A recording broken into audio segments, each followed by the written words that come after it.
Impair, tu ne peux pas rouler. Impair, on roule pas.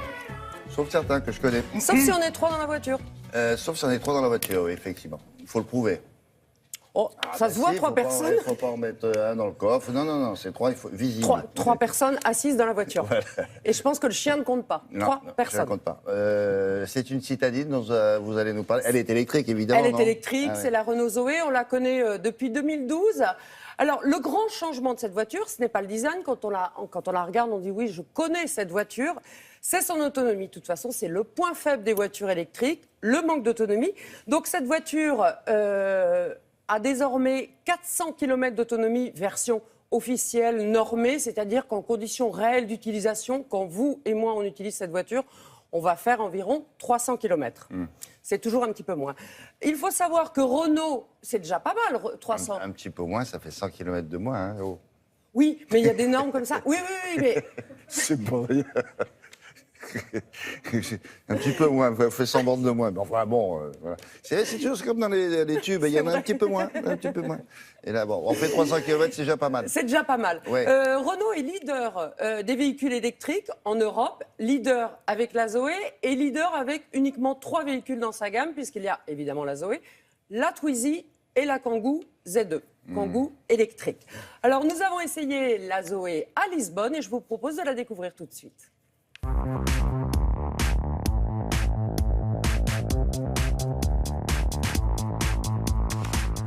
Aujourd'hui, le design est un élément de satisfaction fort de nos clients. Donc, à l'extérieur, on n'a pas fait de modifications, à part de nouvelles teintes qui sont apparues et qui sont quand même très agréables.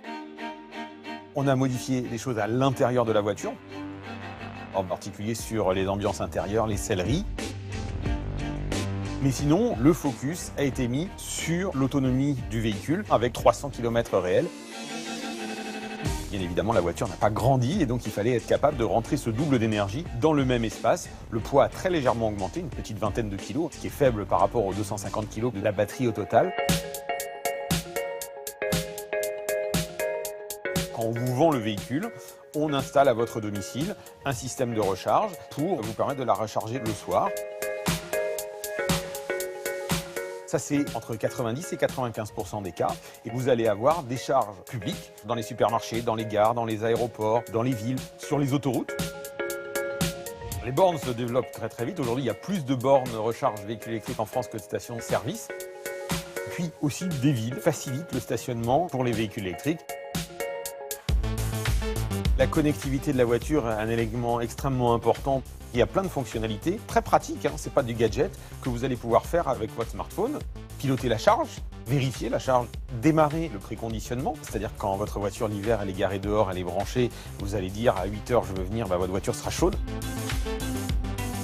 Donc ça c'est je dirais vraiment sur la facilité de vie. Et puis ensuite vous avez aussi de nouveaux outils qu'on met en œuvre avec donc Z2 Trip qui vous permet de repérer où sont les bornes, mais encore plus important, est-ce qu'elles sont disponibles?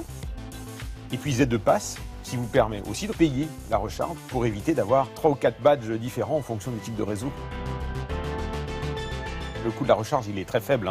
On parle d'une recharge qui vaut entre 3 et 4 euros si vous rechargez complètement la nouvelle batterie de Zoé.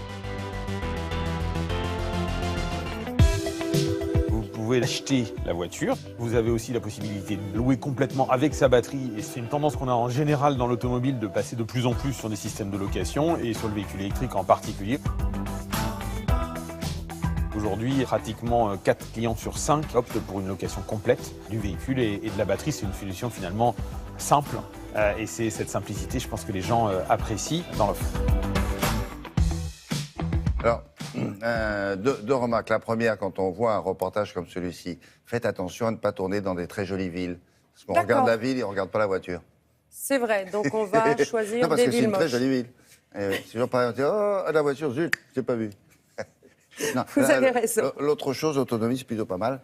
Qu'est-ce qu'il y avait d'autre? On peut l'acheter L'autonomie, c'est cher. pas mal, c'est-à-dire que pour la première fois, on ne parle pas de la Tesla, qui est une voiture hors catégorie, dans la mesure où elle est beaucoup plus chère.